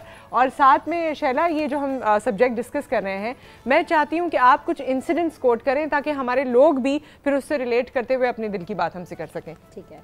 अच्छा, सबसे पहले तो मैं आपकी बेहद मशकूर हूँ कि आपने मुझे यहाँ मदऊ किया और एक अच्छा आपने आज का एजेंडा जो है वो रखा है, जिसके हवाले से सोसाइटी को अवेयरनेस भी होनी चाहिए। और हमारी जो मेजॉरिटी पॉपुलेशन है वो मोर देन 52% विमेन से जो है वो परटेन करती है। अगर आप देखें तो ख़वातीन के साथ बहुत ज़्यादा इश्यूज़ होते हैं लेकिन वो एड्रेस नहीं कर पाती।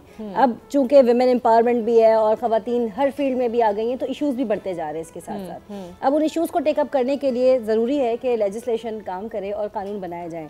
कानून बन भी जाते हैं, फिर इम्प्लीमेंटेशन का फेज आ जाता है, वहाँ पर इश्यूज आ जाते हैं कि इसे इम्प्लीमेंट नहीं किया जा रहा। अब खवातीन जब तक आएंगी नहीं, अपना जो इशू है उसे वो एड्रेस नहीं करेंगी, रिपोर्ट नहीं करेंगी, तो हम कैसे उसको घर पे, हमें तो नहीं पता किसके घर में क्या इशू। अब घर घर में जाके तो आप नहीं निकाल रहे कि कौन क्या है, लेकिन उनमें से जो अफेक्टीज आ जाते हैं तो हमारे पास ऐसा लॉ होना चाहिए कि हम उसको इन्फोर्स कराएं और उसके तहत ऐसे कल्प्रिट्स के खिलाफ एक्शन ले सकें। सो साइबर क्राइम जो है वो एक अच्छा इन्होंने मोटिव वो है जिसके अंदर खवातीन को बहुत ज़्यादा राइट्स दिए गए। मैं ये नहीं कहूँगी बहुत ज़्यादा, क्योंकि वो डिप्राइव थी, उनके साथ इश्यूज थे, मेंटली बहुत ज़्यादा हैरास और उनको साइकोलॉजिकल डिजीजेज हो रही हैं because of this. And majority of the cases अगर आप देखें तो उन्होंने सुसाइड अटेम्प्ट भी किए हैं। अच्छा, मेरे अपने students, once I was teaching in DJ college, तो वहाँ की मेरे पास एक दो स्टूडेंट्स आई कि मिस हमारे साथ ये हुआ है और इंटरनेट के ऊपर इस तरह है, कैन यू हेल्प आउट, और ये कॉन्फिडेंशियल रखिएगा, हम आपसे डिस्कस मतलब इसलिए कर रहे हैं कि इसे आप डिस्क्लोज ना कीजिएगा, हमारी फैमिली की इज्जत का मामला है। हुआ ये था कि उसके फियांसी से उसका निकाह तक हो गया था, निकाह होने के बाद उसकी पिक्चर्स उसके पास थी और उसने उसको जो न्यूड पिक्चर्स करके इंटरनेट के ऊपर उसकी आईडी और वो सारा कुछ यूटिलाइज़ किया और उसको उसने गलत तरीके से मिसयूज़ किया। बाद में उसको तलाक, डिवोर्स उसने फिर ले ली, लेकिन वो कहता है जान से मार दूंगा तुम्हें। तो मतलब अगर आपने एक्शन लिया तो आपको जान से भी मार दिया जाएगा। अल्टीमेटली उसकी फैमिली के अंदर जब उनके पेरेंट्स से मैं मिली तो वो कहते हैं कि जी हम सुसाइड कर लेंगे, उन्होंने अटेम्प्ट भी लिया है, माँ ने उनकी हाथ भी काट लिया, शायद रख भी, और अटेम्प्ट लिया and she survive. Point is कि इस तरह नहीं होना चाहिए। हमारे यहाँ लॉज, अब एक मैं पॉइंट इसमें पढ़ रही थी कि जी बहुत ज़्यादा क्रिटिसिज्म जिसका सामना किया गया असेंबली के अंदर, उसमें यह था कि जी इतनी ज़्यादा नहीं दिया जाए, सेक्शन 34 मैडम ने भी अभी डिस्कस किया। तो अगर हम ये देखें वो फैमिली जो अफेक्टी है उसके साथ कितनी प्रॉब्लम्स है, वो साइकोलॉजिस और न्यूरोसिस का कितना शिकार हो रही है, लेकिन इसके लिए जरूरी ये भी है कि हमारे यहाँ की लड़कियाँ या लड़के इस बात को समझें कि कौन सी इन्फॉर्मेशन शेयर करनी है, कौन सी नहीं करनी है। इस हवाले से आप कुछ बता भी रहे थे। बिल्कुल, हम लोग करते हैं, अभी भी एक नॉर्मल प्रैक्टिस है कि गर्ल्स के जो प्रोफाइल होते हैं फेसबुक के ऊपर, उन्होंने अमूमन अपनी पिक्चर्स नहीं डाली होती हैं, और समटाइम्स हम देख रहे होते हैं कि गर्दन कटी हुई है या मे बी हाथ डाले हुए। ये प्रॉब्लम्स आते ही इस वजह से कि they can not share their pictures on Facebook. हमें सिर्फ कुछ चीज़ों की एहतियात करनी चाहिए। मैं जब शुरू में फेसबुक पे आया था और मैं देखता था कि अच्छा मतलब हमें डिफरेंट फ्रेंड रिक्वेस्ट्स आ रही हैं, तो बगैर सोचे समझे हम उसको एक्सेप्ट कर लेते थे। मैं अमूमन सबको कहता हूँ, बट स्पेसिफिकली जो लड़कियां हैं उनको मैं ये कहूँगा कि जब भी अपना वो फेसबुक बनाती हैं तो भले वो अपनी पिक्चर्स डालें, उसमें ऐसा कोई इशू नहीं है, बट एटलीस्ट अननोन को की फ्रेंड को रिक्वेस्ट को एक्सेप्ट ना करें। और इवन दो कि आप उसको पर्सनली जानती हैं, फैमिली में भी उन लोगों को जिन पे आप ट्रस्ट रख सकते हैं, बिकॉज ये मैटर ये होता है कि आप अपनी ऑलमोस्ट पर्सनल लाइफ को शेयर कर रहे होते हैं। तो प्लीज़ इस चीज़ की कोशिश करें। अब समटाइम्स ये भी होता है कि हम लोग यहाँ तक इन्फॉर्मेशन डाल रहे होते हैं कि जी मैंने चेक इन किया फलां मॉल के अंदर और अब मैं ये कर रहा हूँ, तो इवन अपनी डेली रूटीन की एक्टिविटीज़ भी वो शो कर रहे होते हैं। तो इसमें हमें बहुत ज़्यादा ख्याल रखना चाहिए। क्या ये बात सही है कि एक दफ़ा जो चीज़ आपने इंटरनेट पर डाल दी वो आप कहीं से भी डिलीट करते रहें, वो सारी ज़िंदगी रहेगी? नहीं, ऐसा नहीं होता। अच्छा, ऐसा नहीं ये मैंने कहीं सुना था कि वो सारी जिंदगी रहेगी, once it's gone it's gone. नहीं, ऐसा नहीं होता। वो आप देखें आपके एक्सेस में, जैसे मेरी प्रोफाइल है, मैंने एक पोस्ट डाली, एक पिक्चर डाली, मुझे नहीं समझ आया, मैं उसको अगर डिलीट करना चाहूँ तो वो डिलीट हो जाएगी। मैं इसमें एक बात ऐड करना चाहूँगी, आपकी बात बिल्कुल बजाय, मैं इससे डिसएग्री करूँगी। इसलिए कि जो डेटा हमने वंस फीड कर दिया उसको हम दोबारा से जो है वो रिट्रेस कर सकते हैं, फोरेंसिक एनालिसिस के जरिए रिट्रीव कर लेते हैं। इवन आपने once you have utilized your phone, आप उसको, उसका सोल्यूशन ये आप उसे मार्केट में रीसेल लगा उसको ट्रक के आगे फेंक दें। इसको डिलीट डेटा को आप दोबारा से निकाल लेते हैं। सेकंडली ये हमने सीपीएलसी में भी सुना कि वो डाटा किसी तरह रिट्रीव हो जाता है। It's very dangerous thing. आप जो अपना स्मार्टफोन है या अपना डेटा है उसको बहुत एहतियात से यूज करें और किसी दूसरे को ना दें। थोड़ी देर पहले आपने डिस्कस किया, लेकिन बात यह है कि अगर हम खत्म भी कर दें, डिलीशन भी कर दें, हमारे पास तो हिस्ट्री चली गई, it is saved on Google, वहाँ से उसके सर्वर पर है और वो आप ले भी नहीं सकते। और आप एक परमिशन के तहत वो खास डेटा, आपको आईपी एड्रेस, आपको जो भी ट्रैक करना है वो आपने वहाँ से मेन सर्वर से यूएस से लेना है जहाँ पे ये डेटा है। कुछ और लड़कियों के इंसिडेंट्स आपने हमसे शेयर करने हैं, लेकिन एक और भी इसका फेस है जो मुझे याद आया। आपके पास भी एक स्टोरी है।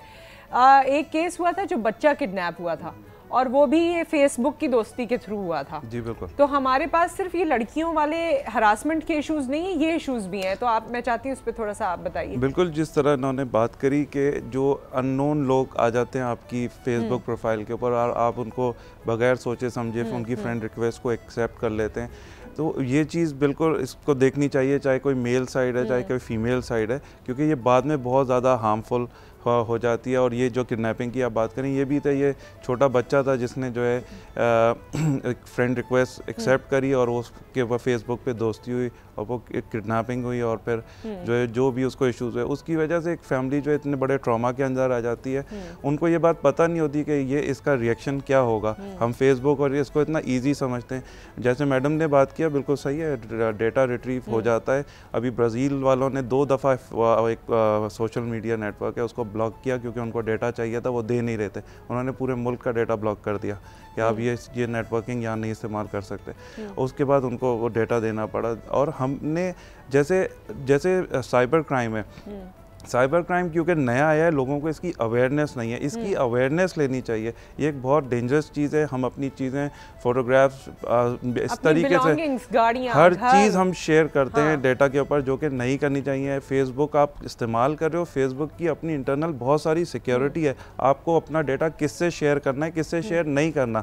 अब जब हमने किया, एक अकाउंट खोला, उसके ऊपर शुरू हो गए। अब आपको यही नहीं पता आपने किस शेयरिंग किस जगह पर खोली है। इसी तरीके से जो लोकल एरिया नेटवर्क्स के थ्रू जो ये इंटरनेट सर्विस प्रोवाइडर्स हैं, और आप अपना नेटवर्क ले लेते हैं इंटरनेट का और आप वहाँ बैठ के अपना काम करें, आपको यही नहीं पता कि आपका कंप्यूटर की शेयरिंग खुली हुई और पूरा इलाका आपका कंप्यूटर जो है वो एक्सेस कर रहा है। वहाँ से वो आपकी तस्वीरें निकाल लेते हैं। क्योंकि देखें, साइबर क्राइम जो है वो बिल्कुल इसी तरीके का क्राइम है जैसे कि दूसरे क्राइम्स हैं। इसमें कंप्यूटर्स इन्वॉल्व होते हैं, उसकी अवेयरनेस, उनकी सिक्योरिटी लोगों को पता नहीं है। जैसे हम अपने घर की सिक्योरिटी के लिए गार्ड्स, कैमरे, सर्वेलेंस, जो फेंसिंग वगैरह कराते हैं, इसी तरीके से ये भी चीज़ है। इसको पहले लोगों को समझना चाहिए कि इसको अगर हम एक्सेस कर रहे हैं तो इसको हमें सिक्योर कैसे करना है। और वो सिक्योरिटी देखते नहीं है उसके बाद चीज़ें बाहर चली जाती हैं।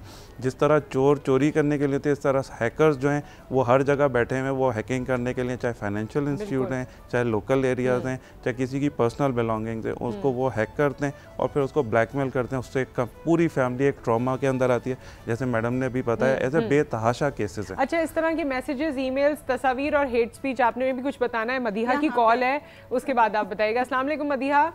जी वालेकुम सलाम। मुझे ना आपसे बात करनी थी। मेरे हस्बैंड के मुतालिक भी ना इसी तरह की बातें चल रही हैं। फेसबुक पे उनकी आईडी लगा के ना उनकी पिक्चर वगैरह उठा ली गई है, उनकी आईडी में दम, और इतना कुछ किया जा रहा है कि उनके कादियानी तौर पे उनको मशहूर किया जा रहा है। अच्छा, और ये सब कौन कर रहा है? ये उनको खुद भी नहीं मालूम, क्योंकि वो खुद बहुत परेशान है, क्योंकि उन्हें बहुत कोशिश कर रहे हैं कि किसी तरह से भी पता चल जाए कि ये कौन कर रहा है, उनके पीछे कौन है कौन नहीं है, लेकिन ना ये पता नहीं चला। और उस शख्स ने जो है ना 3 आईडी बना के ना ब्लैकमेल कर रहा है वो उनको, और यहाँ तक कह रहा है, यहाँ तक कहा है कि ना कैटर कर सकते हैं अतीक साहब? जी बिल्कुल, आए। CPLC के ऑफिस हैं पूरे कराची के अंदर, 7 ऑफिस हैं। आप कहाँ रहती हैं? कराची में? जी, अब तो मैं पहले मैं कराची थी, लेकिन कराची से मैं शादी होके जो हूँ ना यहाँ आई हुई हूँ, पंजाब साइड पे हूँ मैं। इस्लामाबाद के अंदर एक नेशनल रिसोर्स सेंटर है, वहाँ पे भी कर सकती हैं। ऑनलाइन आप कंप्लेन अपनी कहीं पे भी कर सकती हैं। FIA के अंदर आप कर सकती हैं, फेडरल इन्वेस्टिगेशन एजेंसी। मुझे सही तरह से गाइड नहीं किया जा रहा है, कहीं से इस तरह से मालूम नहीं। जैसे आप अगर इस तरह से कोई भी किसी का कांटेक्ट नंबर मैं लेना चाह रही हूँ, जिस तरह से आपके पास इतने सारे यहाँ बैठे हुए हैं, इनमें से किसी एक का हम मुझे अच्छा, आप अपना नंबर छोड़ दीजिए, हम फिर इनसे डिस्कस कर लेंगे। इनमें से कोई भी आपको अप्रोच कर लेगा और आपकी मदद के लिए या आपको इन्फॉर्मेशन जो देनी है वो दे देंगे। ठीक है, आप पैनल में अपना नंबर छोड़ दीजिए। बहुत शुक्रिया। यहाँ पे मैं इन्हीं की बात को आगे बढ़ाते हुए कहूँगी कि ये तो इन्होंने मतलब इशू को रेस किया। हमारी एक, मैं नाम नहीं लूँगी, मॉर्निंग शोज़ में एक बड़ी पॉपुलर होस्ट हैं, उनके साथ पर्सनली ये हुआ। उनकी सारी, उनका अकाउंट हैक कर लिया गया, उनकी सारी तस्वीर को, और फिर वो उस लड़के ने मतलब काफ़ी अरसे तक उस नाम के साथ उनकी मतलब जो है कम्युनिकेशंस लोगों से करता रहा वो, और लोगों से गिफ्ट्स लेता रहा, और मतलब पता नहीं क्या क्या वो करता रहा।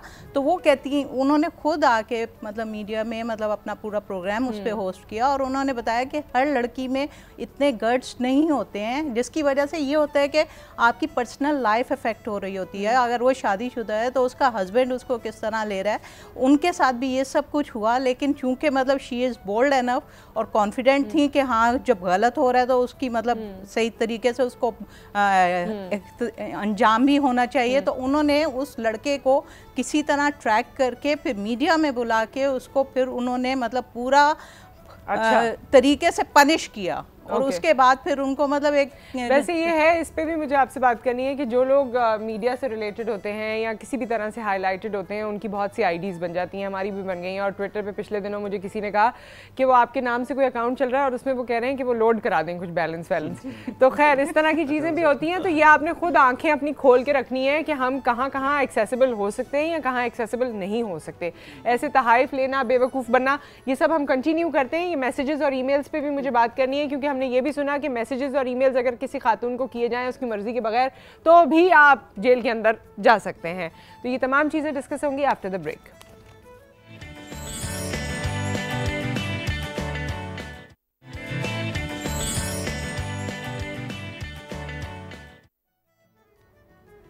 Welcome back. साइबर क्राइम के हवाले से हम डिस्कशन कर रहे हैं और इस बिल के कुछ सेलिएंट फीचर्स भी इस वक्त मेरे पास मौजूद हैं कि 5 साल की आपको कैद हो सकती है, 10 मिलियन का, मैं तो ये समझ रही थी 1 मिलियन, 10 लाख बोलने वाली थी, फिर मुझे हुआ कि 10 मिलियन, करोड़ रुपए का जुर्माना हो सकता है, या दोनों हो सकते हैं। हेट स्पीच के लिए, जो आप किसी के बारे में बुरा भला लिखते हैं, कहते हैं, और या तो आप डिस्प्यूट क्रिएट करने की कोशिश करें, रिलीजन के बारे में बात करें, कोई सेक्टेरियन फसाद पैदा करने की कोशिश करें, यानी ये जो सिंधी, पंजाबी, पठान, इस तरह की कोई भी आप चीज़ या फसाद या इसके बारे में अगर लिखें, जो कि लोग आम तौर से लिख देते हैं कि जी फ्रीडम ऑफ स्पीच है, तो इस पे ये जुर्माना 1 करोड़ का जुर्माना आप हो सकता है और 5 साल की सज़ा है। उसके अलावा भी बहुत सारी सज़ाएँ हैं। प्लीज़ आप लोग इसे गो थ्रू कीजिए, क्योंकि हम कुछ चीज़ें यहाँ पर बता सकते हैं।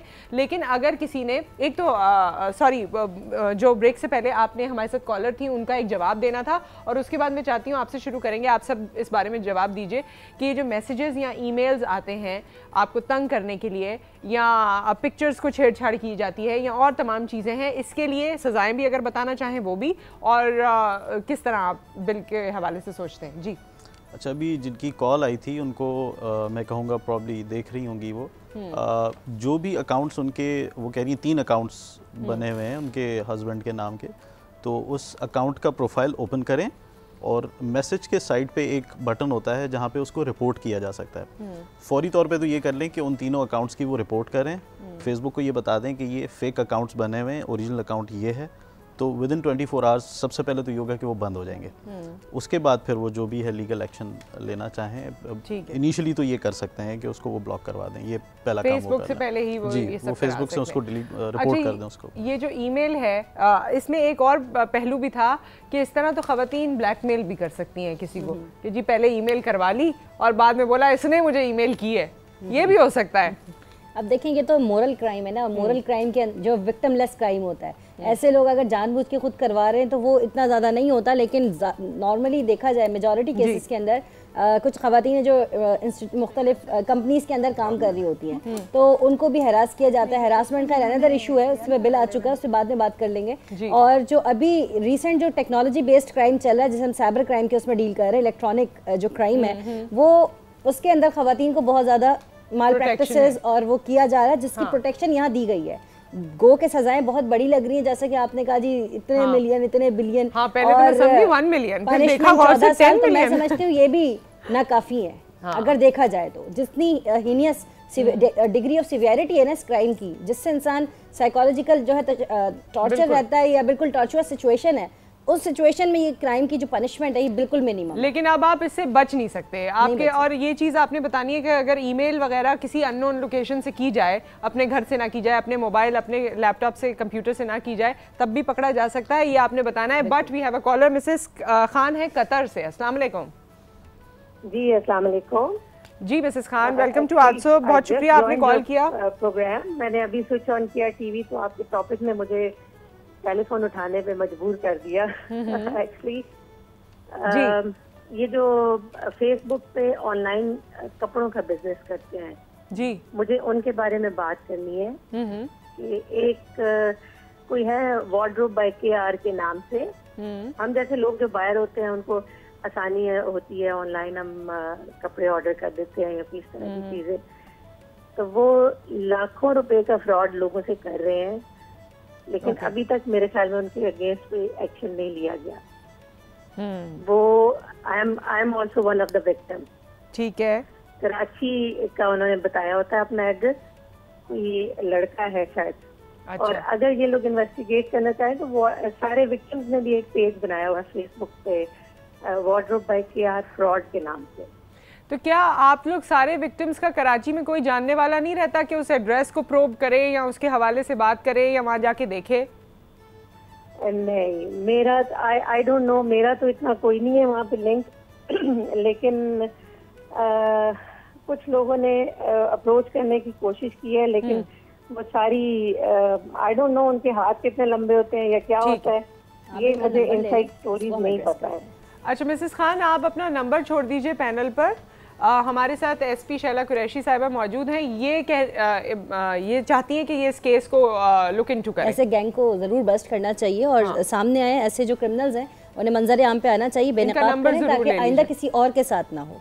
जी अतीक साहब, जो बात ये कर रही हैं बिल्कुल, अगर इसकी जो ना इन्वेस्टिगेशन की जाए, जैसे शैला साहिबा ने भी बताया, CPLC भी बैठी हुई है और FIA भी बैठी हुई है। जाहिर सी बात है अगर इस किस्म के क्रिमिनल्स किसी बाहर के मुल्क के इनोसेंट लोगों को इस तरीके से विक्टिमाइज़ कर रहे हैं, इसमें हमारी अपनी भी बदनामी है कि हम यहाँ से बैठ के ऐसे फ्रॉड जो कर रहे हैं उनको नहीं पकड़ पा रहे। लेकिन ऑब्वियसली उसके अंदर जो है कंप्लेनेंट्स की ज़रूरत होती है। अब इसमें इनका नंबर ले लेते हैं और फिर इसको देखते हैं कि किस तरीके से इसको हेल्प आउट करते हैं। अच्छा, ये जो अननोन लोकेशन से जो मैंने आपसे कहा कि ईमेल, आपको एक बात बताई, ये टेक्नोलॉजी है और ये आप अननोन से करें या जहाँ से भी करें, थोड़ी सी इसकी इंफॉर्मेशन हम इसलिए नहीं शेयर करते क्योंकि सेंसिटिव इश्यूज हैं और जो भी जिधर से भी करे वो जो ना ट्रैकिंग पकड़ा जा सकता है। बिल्कुल। मतलब अगर आप किसी को ये समझते हैं ईमेल करके, क्योंकि ईमेल पे भी ये फ्रॉड शुरू हुआ था कि आपके जानने वाले की तरफ से ईमेल आती है कि मैं फलां जगह पे फंसा हुआ हूँ, मेरा वॉलेट चोरी हो गया है, मेरे पास कोई चीज़ नहीं है, मैं आपको ईमेल कर रहा हूँ, मुझे इतने पैसे भेज दें।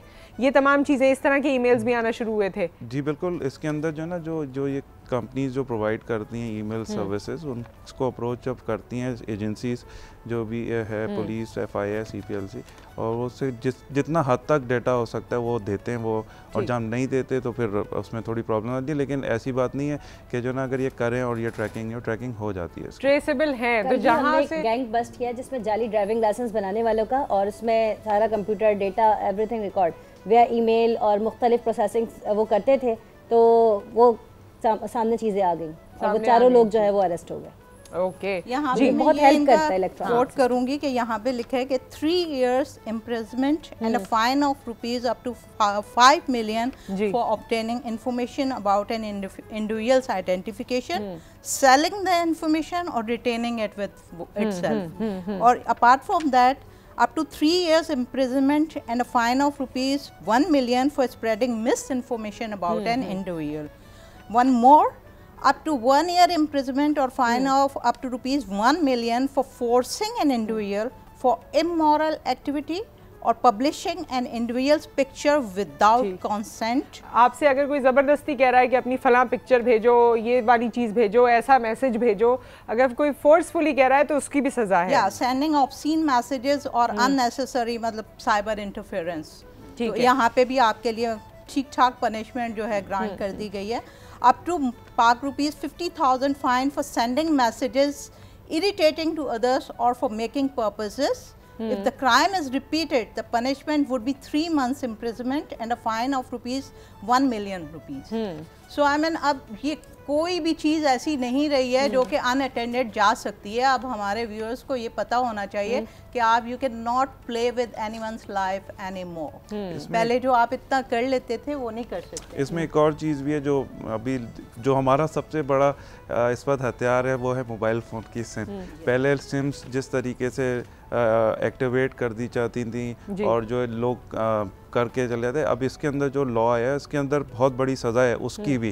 तो जो ना जो भी लोग इस किस्म को समझ रहे हैं कि जो ना इसकी कोई सज़ा नहीं है, अब ये बड़ा एक टफ उनको टाइम मिलेगा जिस टाइम भी ये सेनेट से भी पास हो जाएगा और जो पाएगा, क्योंकि जो ना ये सारी चीज़ें थी नहीं। बस इसका मेन मकसद आपको ये ना कि आप इसकी अवेयरनेस, लोगों को इसके बारे में पता हो कि आपको क्राइम, ये जो क्राइम हो रहा है इसकी रिपोर्ट किस जगह करनी है, आपको ये इस और फिर आप डटे रहें। जी बिल्कुल, ये नहीं है कि आप 4 दिन बाद सोचें अच्छा चलो फालतू में कर लिया बस। लोग इससे जो है वो पीछे हट जाते हैं। ये नहीं आपने करना है उसको लास्ट उस तक लेके, और जब तक सेनेट से पास नहीं हो रहा उस वक्त तक ऑब्वियसली पुलिस भी है, हमारे पास CPLC है, FIA का जिक्र हुआ, ये चीज़ें इसीलिए यहाँ डिस्कस की गई कि आपको फौरी अगर कोई मदद मिल सकती है। इन्होंने बताया कि फौरी आप रिपोर्ट कर सकते हैं फेसबुक पे अगर कोई चीज़ है तो ये आप फौरी या वो जो फर्स्ट एड होती है उसके तौर पे यूज़ कर सकते हैं। अब किसी कौम को किसी सॉरी आपकी बात पता कर रही हूँ, वो एक पॉलिटिशियन है इंडिया की, उन्होंने कुछ डिकेड्स पहले कह दिया था कि पाकिस्तान से हमें जंग लड़ने की जरूरत नहीं पड़ेगी। हमारा जो सोशल मीडिया है वो इतना पेनिट्रेट कर गया है इनकी माशरे में, इनकी जो यूथ है उसको हमने ग्रस्प कर लिया है, तो अब जरूरत नहीं है इनसे जंग लड़ी जाए। सो पॉइंट इज हम इस बात से सीखें कि हमें अपनी जो सही राह है उसको पहचानें, उसको आइडेंटिफाई करें, हम एजुकेशन की तरफ जाएं, ना कि 4-4, 6-6 घंटे जो है वो आप internet is like an addiction. आप सर्च कुछ करने बैठते हैं, कहाँ खो जाते हैं, 6 घंटे बाद ख्याल आता है कि मैं ओ माई गुडनेस के फेसबुक पे सारा वक्त, ट्विटर पे, ऑर्कुट पे जाया हो गया, कमेंट्स पढ़ने में जो इररेलेवेंट चीजें होती हैं। आप इसको क्लोज कर दीजिए सब्जेक्ट को, मुझे जल्दी से बस सब लोगों को, सारे ऑडियंस को, मतलब इवन जो भी देख रहे हैं, मैं सबको ये कह रहा हूँ, कंप्लेन करना FIA को बहुत सिंपल है। FIA के वेबसाइट पे आप जाएं तो वहाँ पे इनका ईमेल एड्रेस है हेल्प डेस्क के नाम से।